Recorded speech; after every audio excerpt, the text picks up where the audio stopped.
Okay, you can begin. Okay. Good afternoon, class. My group would be presenting on chapter 15, which is about lead and change. Um, my colleagues are Jenna Aliong, Cheryl Logan, and myself, Terrell Pear. The objectives for this chapter would be one, to recognize social and economic pressures for change in today's organization. Two, implement the 8-stage model of planned major change and use everyday strategies for gradual change. Three, to expand your own and others' creativity and facilitate organizational innovation. Four, use techniques of communication, training, and participation to overcome resistance to change. And five, effectively and humanely address the negative impact of change. So Jackwell said, when the rate of change outside exceeds the rate of change inside, the end is in sight. Anybody have an idea as to what that means?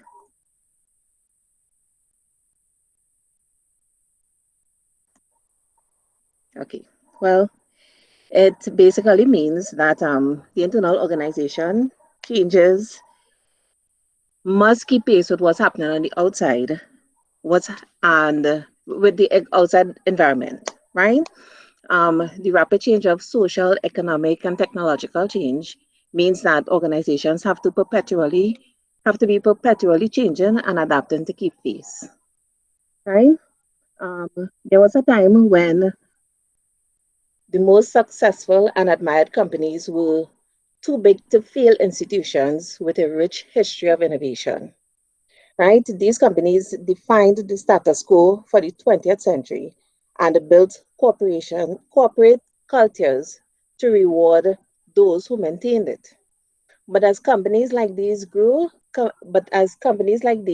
complacent, they learned a tough lesson.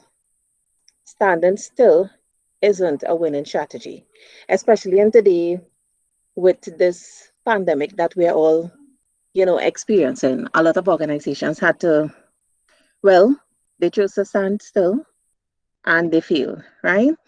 So there are many reasons for failure to change and adapt. But our primary solution to the problem is better change leadership.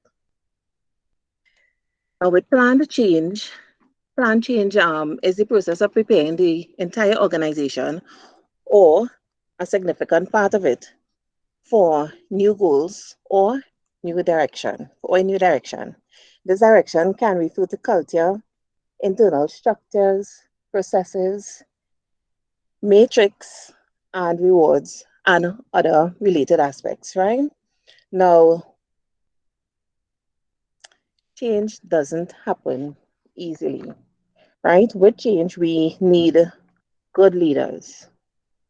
And good leaders show the organization can facilitate and serve as the main role model for change. They possess strong and committed leadership skills and provides the motivation and communication to keep change efforts moving forward. Now, this meaning that the planned change is to prepare the whole organization, right? And in some, so with these leaders, some of the characteristics of a good leader who could really accomplish these changes, they must have like be able to define themselves as change leaders rather than people who want to maintain the status quo. They must demonstrate courage, they must believe in the employees' capacity to assume responsibility. They must have the ability to assimilate and articulate values that promote adaptability. They must be able to recognize and learn from their own mistakes. They must be capable of managing complexity, uncertainty, and ambiguity. And they must have a vision and can describe their vision for future in vivid terms. Right? So there are planned stages. There are 8 stages of planned change, right? In order for any change they must go through some stages. Now, some of these stages may overlap a bit. They may overlap a bit, but they could provide a strong foundation for success. The first change is to establish a sense of urgency. Now, creating a sense of urgency doesn't only mean when a company is in crisis, because okay, if a company in crisis, like it have some scandal or something, or some embezzlement, then the company want to rebrand itself and make some changes and all of that. But it doesn't only mean for a crisis. It means sometimes you're having some financial difficulties, or they want to make some changes for the innovation process.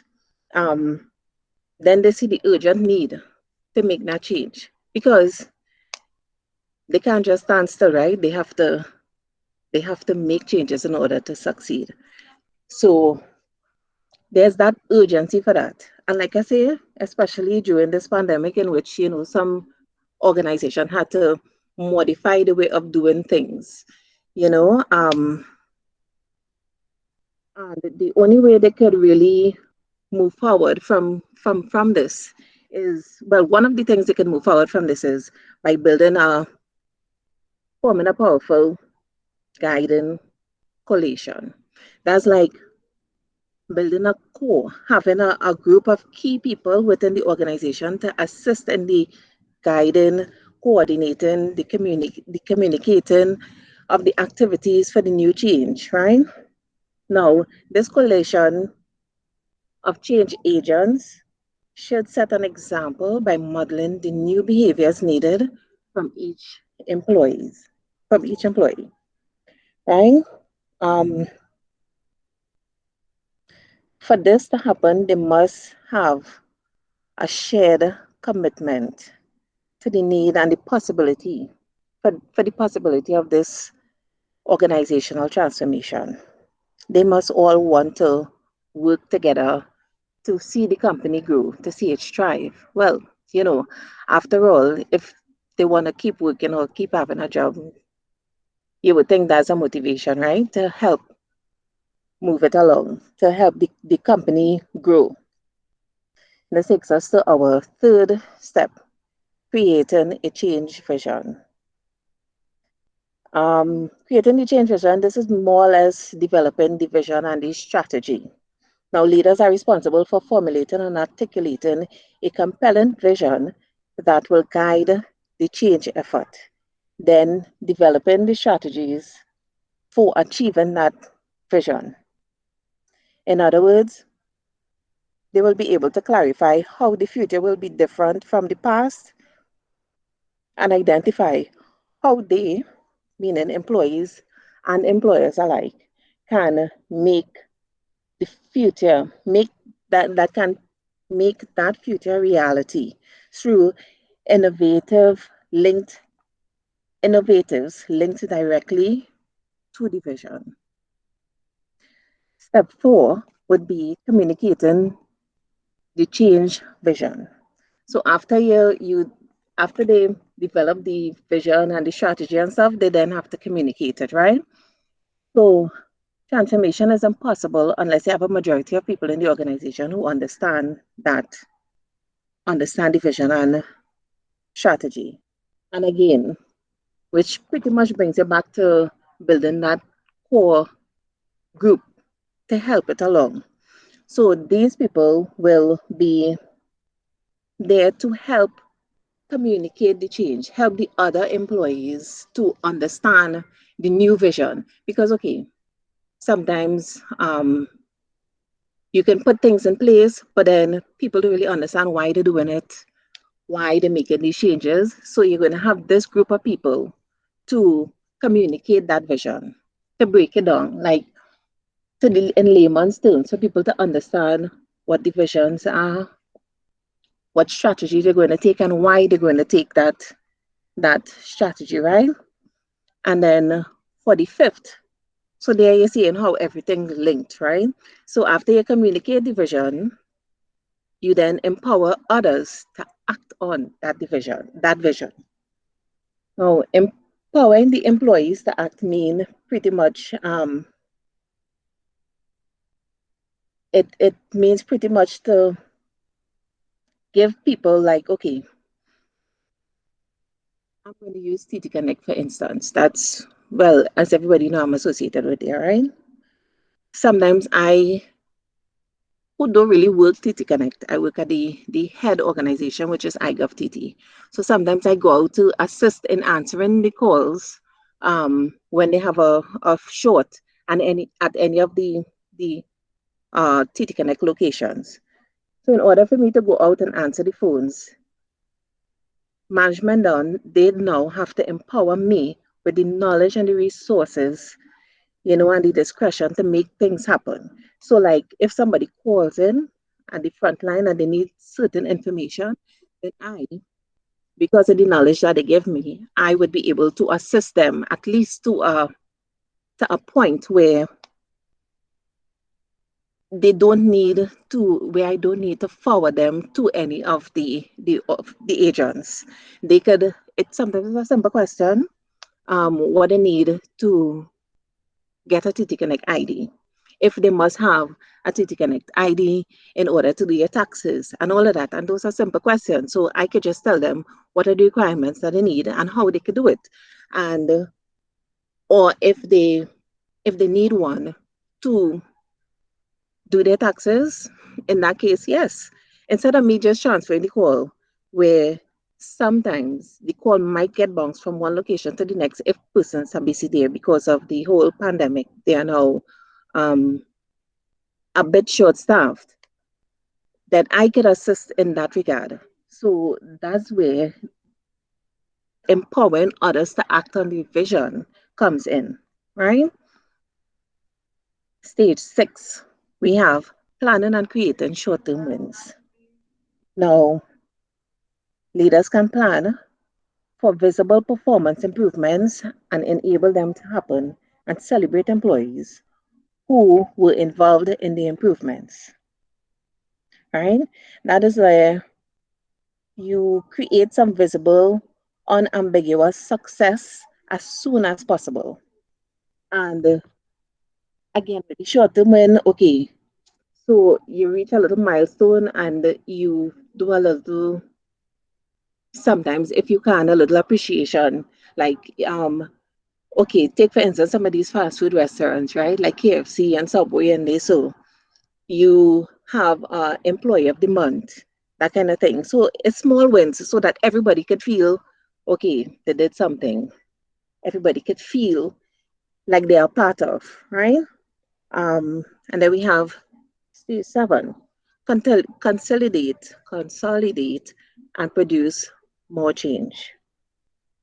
Now, this pretty much mean keeping up the urgency and building on the credibility and the momentum achieved by the short-term wins to tackle bigger problems, right? It means you don't simply declare a victory after a small win because then you become complacent and that defeats the whole purpose. You have to be relentless with initiation change after change until the vision becomes a reality. And then you have the 8th stage, institutionalize new approaches. Now, the transformation isn't over until changes have been have well established roots. This is where the leaders will make the change and ensure that they stick. They will hold on to new ways of behaving and make sure they succeed until they become strong enough to replace the old traditions. Because sometimes them old traditions real hard to get rid of. Okay, this is where they keep that drive, they keep that momentum, until the old traditions are no more. And then it's only about the new traditions, the new change, the new vision. Okay? Now, leading everyday change. Leaders can learn strategies from everyday change that will have significant constructive impact as everyday conversations and small actions spread to others throughout the organization. Now, these strategies range from the individual leader working alone to effect gradual change to working directly with others in a more directed and extensive change effort. So, some of these strategies for leading everyday changes are: one, create a self expression. This involves the leader acting in a way that others will notice and that reflects the values or behaviors he or she wishes to instill in the followers, right? So that if they choose sometimes, okay, in our organization, they had made the change to not be as formal. So we don't wear like shirt and tie every day and that kind of thing. We wear normal shirt. You can wear a shirt and a skirt. You don't have to be in jacket and tie. You don't have to be in long shirt and tie. We have t-shirts. We have t-shirts with our logos that we just come out. You put that with a work pants and that kind of thing. So you're creating expression.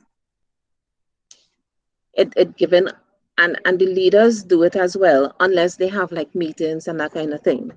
Right? Right words. So with right words, you turn an opponent's negative comment, attitude, and behavior into opportunities for change that others will notice. Right? Now, an example of this is like, okay, Carol, a female marketing director, raised several concerns and questions, but was routinely ignored. Later in the meeting, a white male manager raised similar concerns, and everyone directed their attention towards him. Now, the sales executive quickly jumped in, saying, "That's a really important point, and I'm glad you picked up on Carol's comment. Carol, did he correctly capture your thinking on this issue?" Now, by casually calling the attention to the fact that Carol had been ignored and her ideas co opted, the executive made an important point without accusing or embarrassing anyone. In addition, he raised Carol's visibility and he drew her directly into the discussion. Now, isn't that a beautiful thing? Because that has happened to me maybe a time or two, maybe a little too much, you know, but it feels good when somebody can actually acknowledge you, acknowledge your comments, your suggestion, you know. So this is a good way of leading change, is making sure that nobody is left behind pretty much, and that all, or if not all, the majority of persons' views are acknowledged at least. Thirdly, right opportunities. Leaders to look for, create, and capitalize on opportunities for motivating others to change.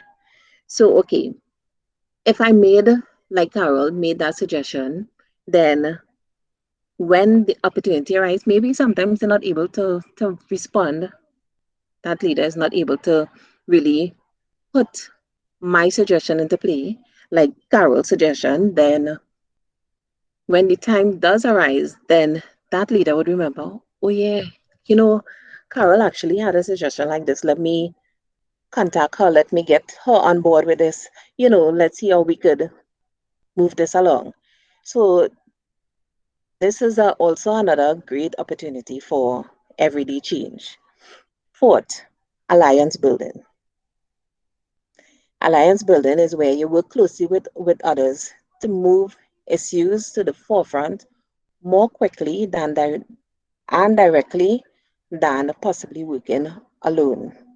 Sometimes you just cannot do it alone as well.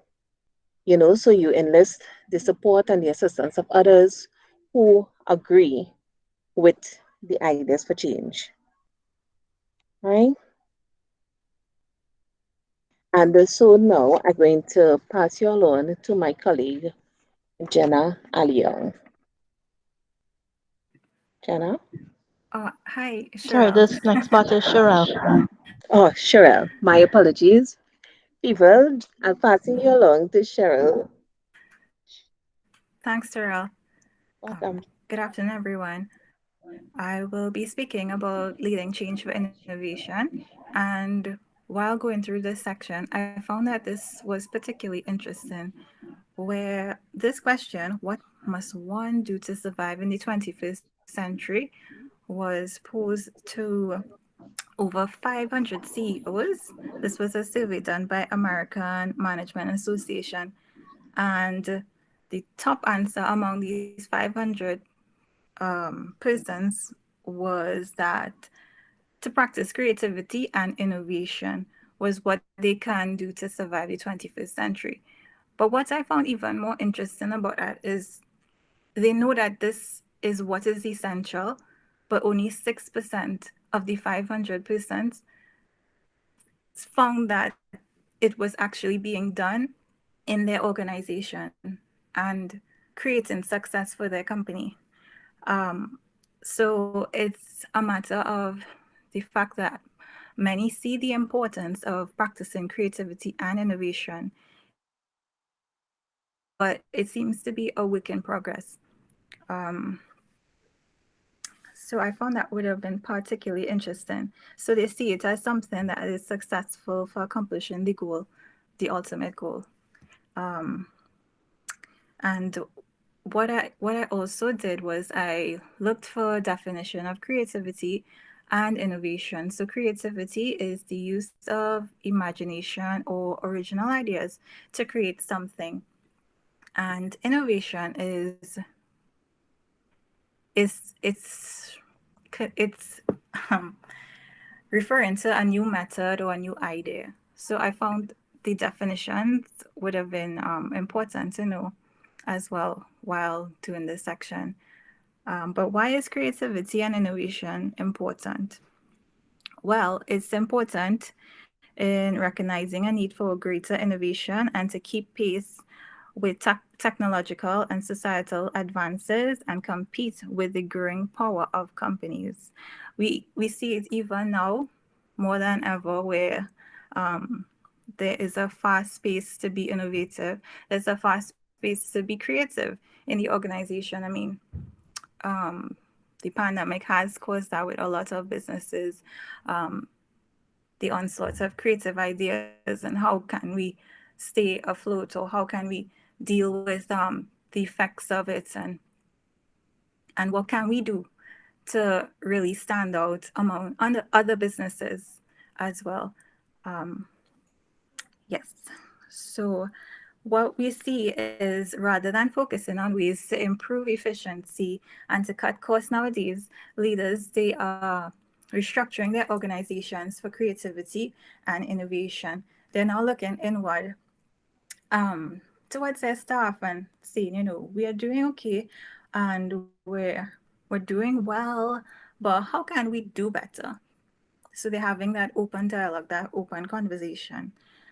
um, the adaptation of structures and systems that encourage rather than suppress the forming or establishment of fresh ideas. So creating that environment, safe environment, where staff or employees or members of a group feel as though their contribution is valued and is not suppressed, and you don't know what you're talking about. um, that we don't have time to talk about that now, but it's the open environment, a open door sort of policy, which is interesting. So, so today's, as I said, today's leaders are adopting structures and systems that promote rather than suppress that, the forming and the establishment of fresh ideas. So instead of this is how we do it, this is how it has always been done, they're now looking towards hearing, well, feedback and Yes, how ma'am. things can be done better. So effective leaders, they always find ways to encourage creativity and of sharing ideas in the most needed departments, the most needed areas of a company. Leaders desire for new ideas of leaders desire for new ideas of problem solving and for meeting customer needs for everyone is what will result in a successful company. The desire of leaders must must be connected and linked to the promotion of new ideas and how to solve problems and reason efficiency and expectation and service. Thank you. So creativity, the generation. It was defined in your book as from Richard Daft as a generation of ideas that are both novel and useful for improving efficiency and effectiveness of the organization. Now, that's on page 463. What I found interesting is in reading this chapter, they define what it is not and they define what it is. So it's not an outcome, it's not a destination, it's a process and it's a journey. So the idea of creativity is not an end result, it's a process, it's something that starts the conversation, spurs on as we have been talking about new ideas, new methods, new ways of improvement, um, whether it be a company or organization, a group, etc. Next slide, please. All right, so this would have been the creative organization. Um, this would have been actually uh, well, from the book itself, having a breakdown of the five elements of an within an innovative organization. And what we also need to know about a creative organization is that leaders can build an environment that encourages creativity and helps the organization to be more innovative. On the left hand side, the innovative organization, there are the five elements, and on the right hand side are the characteristics of the creative individual. So for alignment, the for the element alignment, the individual will be committed, would be focused, and for creative values, the second one, the individual will be interdependent, persistent, and energy. They will have that sort of energy.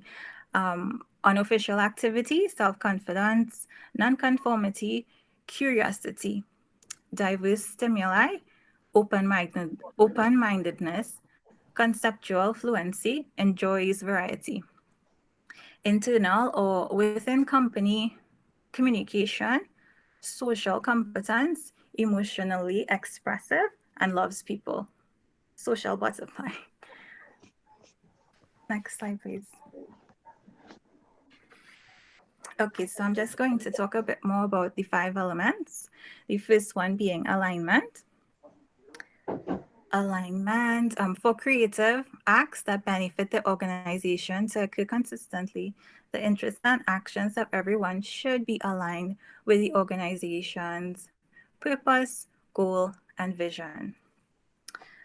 Leaders make clear what the company stands for, consistently promoting the vision and clarify specific goals. They commit their time, energy, and resources to activities that focus people on innovation. An example, one popular approach is the idea incubator. Yes, so the idea incubator is described as a safe harbor where ideas from employees throughout the organization can be developed without interference from company bureaucracy or politics. Now, an example that I could give, being at I would Republic Bank, right? And they have this, I would consider it an idea incubator, where they call it Group Innovate, where any member of staff could contribute, could have the opportunity to contribute any idea, put forward any idea, whether it be to improve service, improve effectiveness, cut costs, whatever it may be. Everyone is welcome to express that idea, and it's forwarded to another department that would then well, receive the idea as well. So in terms of that, I think that is an idea incubator setup, and I found that that was interesting. The second one is creative values. Leaders encourage an entrepreneurial spirit by instilling values of risk taking and exploration, and providing the systems and structures that encourage people to explore new ideas. Right now, in terms of this second one, um, most they went on to say that most people have a natural desire to explore and create, but during the early stages of our lives, it may have been sort of squashed by our teachers, and we may have been directed, no, don't do it so, no, it's done like this. So that could, those rules that we would have learned in the early days may have a bit throw us off just a bit. But in terms of creative values, they encourage that entrepreneurial spirit, they encourage that risk taking, and a good leader, efficient leader, will encourage that. This would then relate to this corporate, well, this would then relate to corporate entrepreneurship, right? And corporate entrepreneurship is internal entrepreneurial spirit that includes values of exploration, of experimentation, and risk taking, right? So that is encouraged. So I'll just go on to read here. This corporate entrepreneurship can produce a higher than average number of ideas. An important outcome of this is idea champions, who are people who passionately believe in an idea and fight resistance and convince others of its value, which are very important. Idea champions are very important because of the passion and the charisma and the persuasive power that they have within an organization. Next slide, please. Okay, so number 3, unofficial activity. Employees, they need time to be able to experiment. They need time to daydream outside of their regular job description. So what is important? Unofficial activity is important. There was an example of Google where 20% of their employees' time, 1 day a week, is spent doing something, some project. It's not related to work. It's not related to anything regarding what they're involved in. And that actually is what they encourage, to spur on creativity, to spur on innovation. And they found it as very important for their organization, right? I'll just go on to number 4, diverse stimuli.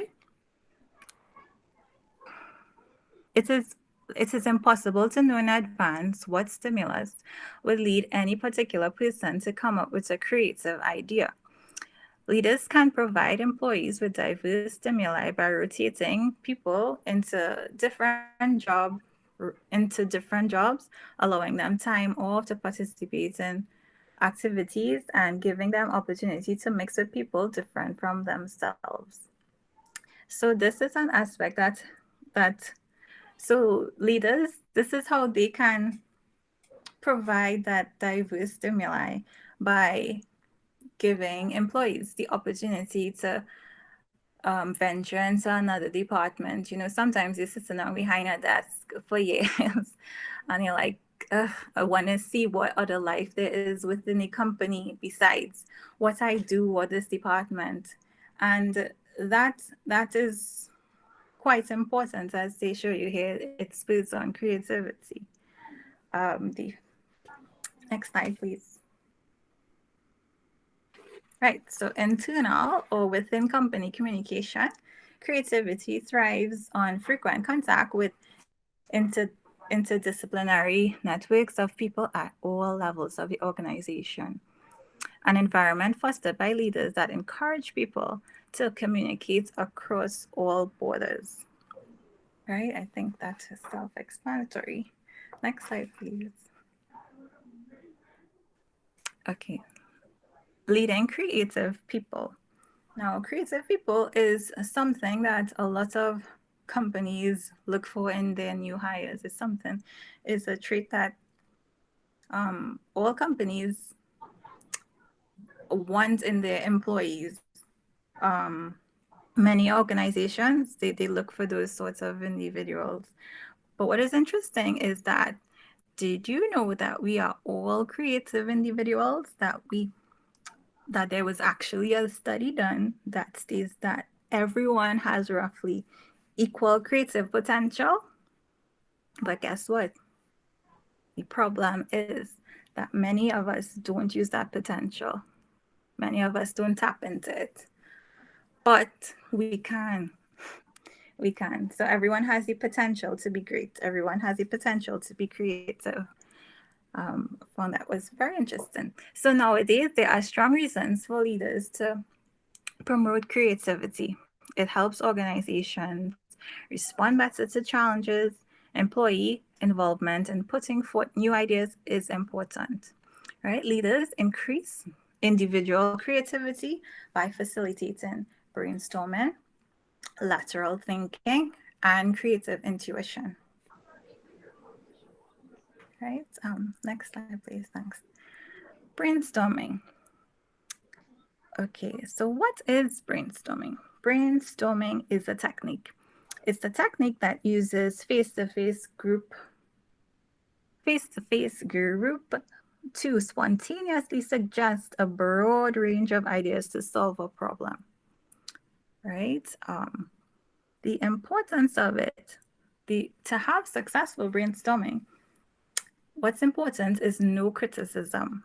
Within the group members should not criticize or evaluate ideas in any way during the spontaneous generation of ideas. Right? The second one is freewheeling is welcome. What does that mean? People should express an idea that comes to mind no matter how weird or fanciful it is. Brainstormers should not be timid about expressing creative thinking, right? The third one is quantity desired. The goal is to generate as many ideas as possible. During this brainstorming process, the generation of a lot of ideas is what is very important. No matter if it's silly, no matter if it's, how they say, don't ask a stupid question, or in this part of it, you can throw out as weird or as random a thought or idea relating to what it is you're brainstorming about, in order to gain some sort of insight. Or maybe in the event of this brainstorming, someone poses an idea, but it just doesn't work so well. But when someone else proposes something, it kind of interlinks with what you were talking about, and it actually meshes well. So it's just an important phase, to get out as many ideas as possible.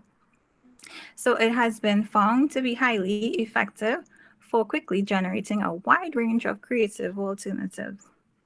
Right now, there have been improvements in brainstorming. So recent improvements would be like persons writing down their ideas before coming to the brainstorming session, so they would know beforehand what they're going to discuss. And then even after, they go back and they write down ideas that may have popped in their head immediately after the brainstorming session. But I guess nowadays, what we will be facing is electronic brainstorming or brainwriting because of being social distant and not being able to come together.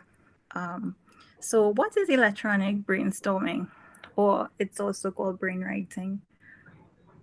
It is bringing people together in an interactive group over a computer network. Sometimes it's called brainwriting, right?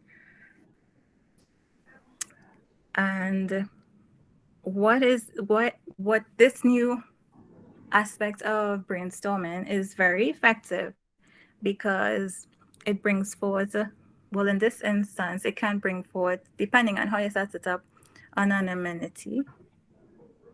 The person could be anonymous. It generates a higher percentage of ideas, and persons are more relaxed, they're more free to get what it is that they want to see or suggest during this phase. Right. So the second thing I want to talk about is lateral thinking. It's a set of systematic techniques for changing mental concepts and generating new ideas. So sometimes we think linear. So we get a cup, we fill it with water, we take a sip, we rest it down. Whereas in lateral thinking is a bit different than that. So lateral thinking can be defined as a set of systematic um, techniques used for changing mental concepts and perceptions and generating new ones. It appears to solve a problem by an unorthodox or apparently illogical method. It makes an unusual mental connection that is concerned with possibilities and what might be. So, the third one I want to focus on is creative intuition. So, creative intuition happens when we go through something called a mental pause. So, it's like you're studying something in the background, you're studying on a problem to be solved, but it's not there. It could be this time creative intuition can happen, when you're taking a walk or you're taking a little break, you're going by the water cooler, or you're taking a run, or you're in the shower and this idea just pops into your mind, but you're not like focused on the task at hand. So creativity often occurs during this mental pause. It's a period that's regarded as both of tension and relaxation. So the mind reverts to a neutral, somewhat unfocused state in which it is receptive to issues or themes that have not been resolved. And sometimes during this time, you find that solution. That's really an important part to play. All right, so now I'll just hand you over to Jenna. Thanks, Cheryl. Good evening, everyone. Um, when I was going through this chapter in particular, but the part that I'm going to be presenting on, I found a lot of similarities in um my everyday work life. So I'm gonna be starting with implementing change. Um, while leaders view change creatively and innovation as ways of strengthening an organization, many view this disruptive and sometimes painful. A critical aspect of leading people through change is understanding that resistance to change is natural and that there are often legitimate reasons for it. There was a section in this chapter called Consider This. It's basically a light-hearted look at why employees may resist change in some overly bureaucratic organizations. And when I was actually looking at this Consider It section, a lot of it um, was true to form, especially in today's times in Trinidad, when it is you look at um, how a lot of government agencies, how they do things. So basically, they said dealing with a dead horse. It says ancient wisdom says that when you discover you are astride a dead horse, the best strategy is to dismount.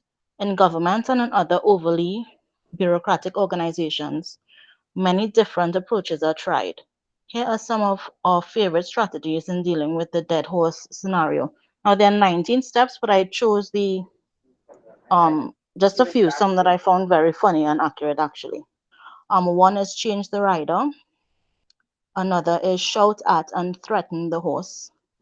Then we have changed the requirements so that the horse no longer meets the standards of death. You hire an external consultant to show how a dead horse can be ridden. Declare that no horse is too dead to ride. Fund a study to determine if outsourcing will reduce the cost of riding a dead horse. From a work group, Form a work group to find uses for dead horses. And if all else fails, promote the dead horse to supervisory position, or in a large corporation, make it a vice president. I found that those points that I read, and as well as the others, very accurate in today's society, which is um, a bit funny in my how I looked at it.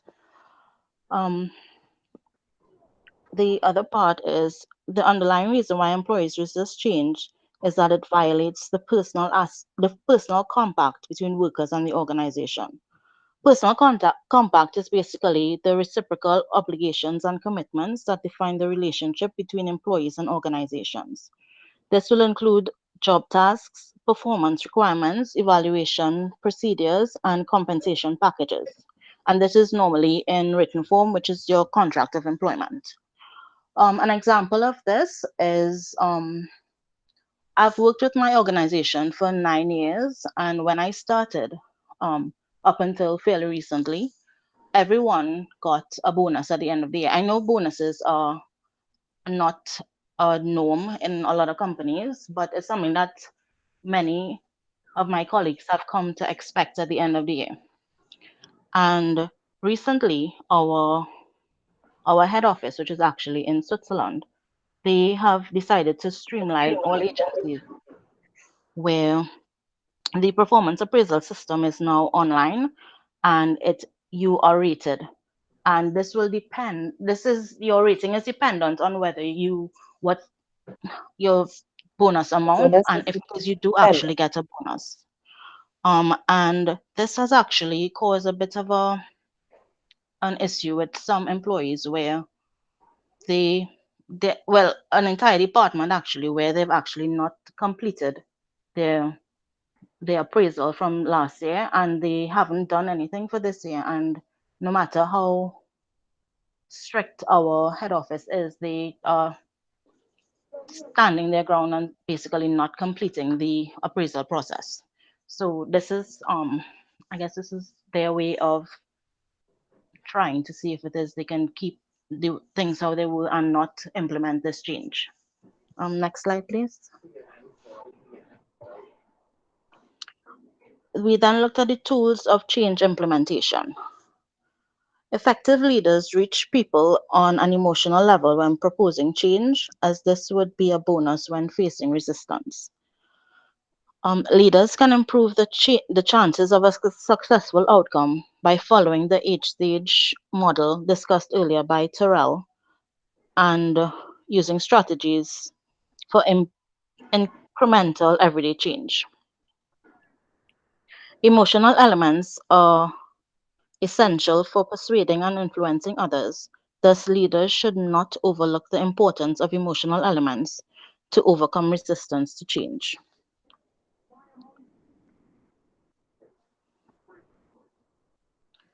Some tools for change implementation are communication and training.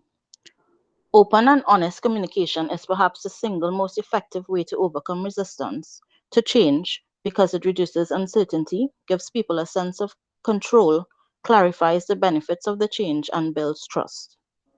Top leaders concentrated on communicating with the public and shareholders, but failed to communicate with the people who would be most intimately affected by the change, their employees. It is important that leaders communicate with people face to face rather than relying solely on electronic communication. This chapter brought an example of a CEO, where a CEO once informed his technology company that they were embarking on a major restructuring, held a meeting with all employees to explain the changes, answer questions, and reassure people that the changes were not going to result in job losses. So this basically it was it's better that way, I find, because sometimes employees may not wish there may be means, but they may not wish to email or send an electronic form of question. They may just leave it as is. They may not approach management to ask, how will this affect me? As opposed to how the CEO in this example, he held a meeting and any questions they could have asked there and then if they wish to. Employees frequently also need training to acquire skills for their role in the change process or their new responsibilities. Good change leaders make sure people get the training they need to feel comfortable with new tasks. The same thing is with my organization. Now, we are going more in an online setting, and our organization there's constantly training taking place between management and lower, I wouldn't say lower management, but employees in lower positions. And this is a way for our um, system developers to get a better handle on how each process is taking place. Now, they set out training where they give us examples of what needs to be done, and they go through step by step, and they give us end results. So we have to go through the steps and get to that end result. Now, if in any way we cannot get to that result, or we see a better way of or an easier way because it's being done every day by these employees, we can comment. And this is a global thing. It's not only our office, it's a global um, training. So each office in each different country, they would input how how they see um, this process being easier and better, less frustrating, I guess, for the staff as it is right now, if they insist on implementing change. Well, I shouldn't say insist, but if they proceed with the change. The other tool for change implementation is participation and involvement, which again was mentioned above with the training that we have. Participation involves followers in helping to design the change. Although this approach is time consuming, it pays off by giving people a sense of control over the change activity. They come to understand the change better and become committed to its successful implementation. And the final tool and the absolute last resort is coercion. This is where leaders overcome resistance by threatening employees with the loss of jobs or promotions or by firing or transferring them. However, as a general rule, this approach to change is not advisable because it leaves people angry at leaders and the change may be sabotaged. And I have an example that actually happened to me and it's still ongoing today with a manager where once this person doesn't get their way, the first comment that they make is, um, you should be grateful that you have a job, which is met with a lot of resistance by me in particular because I don't like people telling me, um, I've never liked people telling me what to do without explaining why. I will always ask why. And if it is they come at me with, because I say so, um, I would kick up a fuss and I am very stubborn. So I would resist as much as possible. And this is how it was met with that particular manager. Now, I was never rude outright. Now they knew I was resistant, but I would never give them the opportunity to write me up because I would never be insubordinate. But this is a way of being coercive and threatening employees, and it's not the best way possible for implementing change. Next slide, please, Daryl. Right. The two faces of change. Effectively and humanely leading change is one of the greatest challenges for leaders. Even when a change appears to be good for individual employees as well as the organization, it can lead to decreased morale, lower commitment, and diminished trust if not handled carefully. Some changes that may be necessary for the good of the organization can cause real negative consequences for individual employees. Some of the most difficult changes are those related to structure, such as redefining positions and responsibilities, re-engineering the company, redesigning jobs, departments, or divisions, or downsizing the organization. We'll look at downsizing further on in the slides. In many cases, these types of changes means that some people will be seriously hurt because they will lose their jobs. Downsizing is one of the most difficult situations leaders face. They have to handle the layoffs in a way that eases the pain and tension for departing employees and maintains the trust, morale, and performance of employees who remain with the organization. Next slide, please.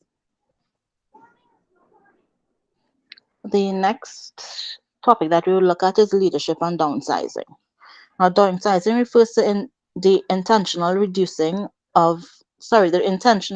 the size of the company's workforce. This actually, we've seen it firsthand since probably March 2020. I've seen it from before because, as I said, my company is an international company and we work closely with China. So we were actually seeing the impact of it before Trinidad. And the pandemic has shown us firsthand the shrinking of the economy, and this has been something that many people haven't gone through before. There was a financial crisis in 2007 that affected the world, not probably as badly as it has now, because um this is the worst that I've seen, because I did actually go through somewhat the financial downturn in 2007, but this is the worst that I've seen so far, and a lot more people are being affected and are still being affected by the ongoing global pandemic. Researchers have found that massive downsizing has often not achieved the intended benefits, and in some cases has significantly harmed the organization. Um, an example of this, I would say, is where they downsize in a negative way. They outsource. So they downsize the immediate staff and they outsource their the tasks.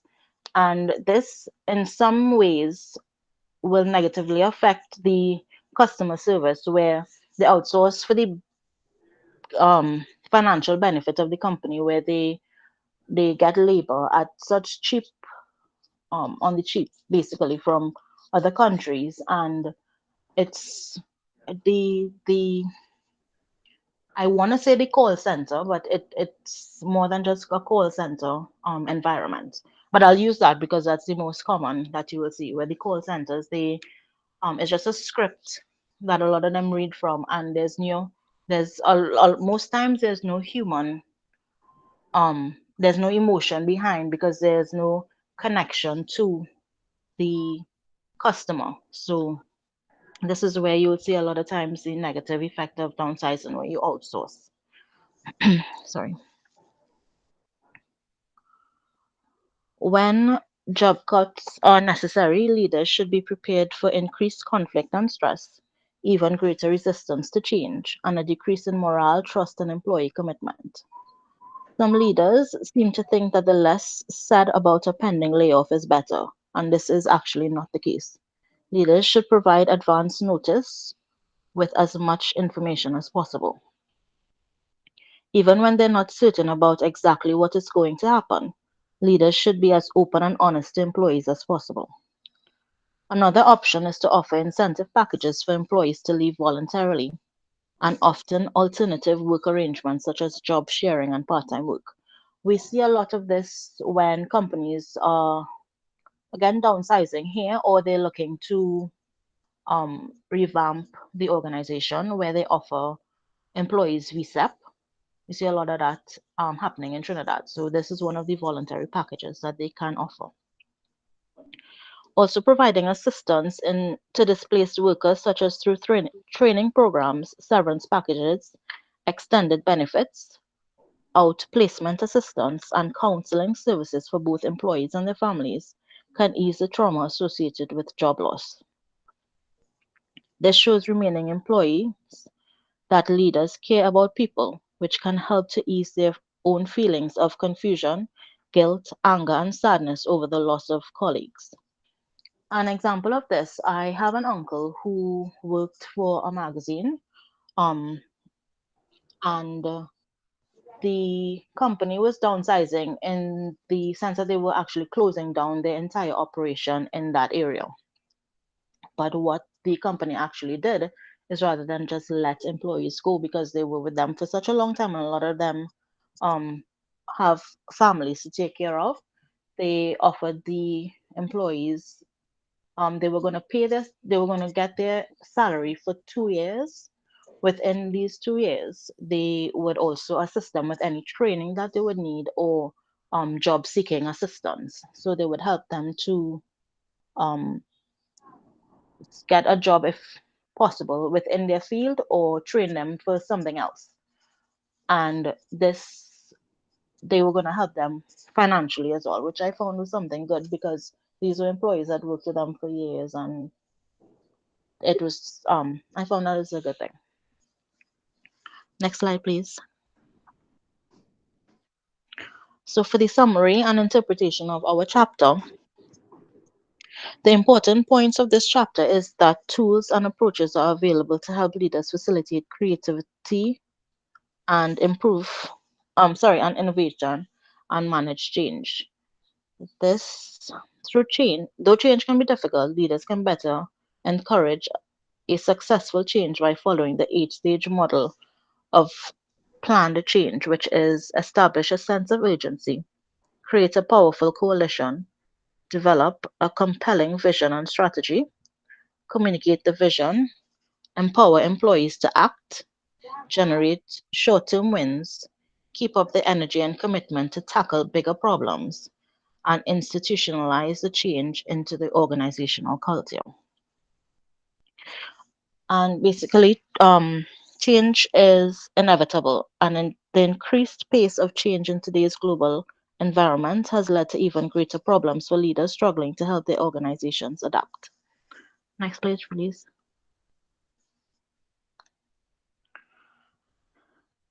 Leaders should foster individual creativity by facilitating brainstorming, lateral thinking, and creative intuition, which will facilitate organizational innovation. This shows how leaders use communication and training, participation and involvement, and as a last resort, coercion, to overcome resistance to change. It also shows how using techniques to help ease the stress and hardship for employees who leave an organization due to downsizing, as well as maintain the morale and trust of those who remain. And that is us for this section. Any questions?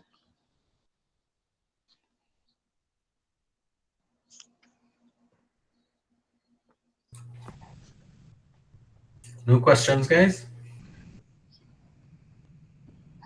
All right. Okay, Thank you thank very you. much. All right. I'll stop the recording at this point.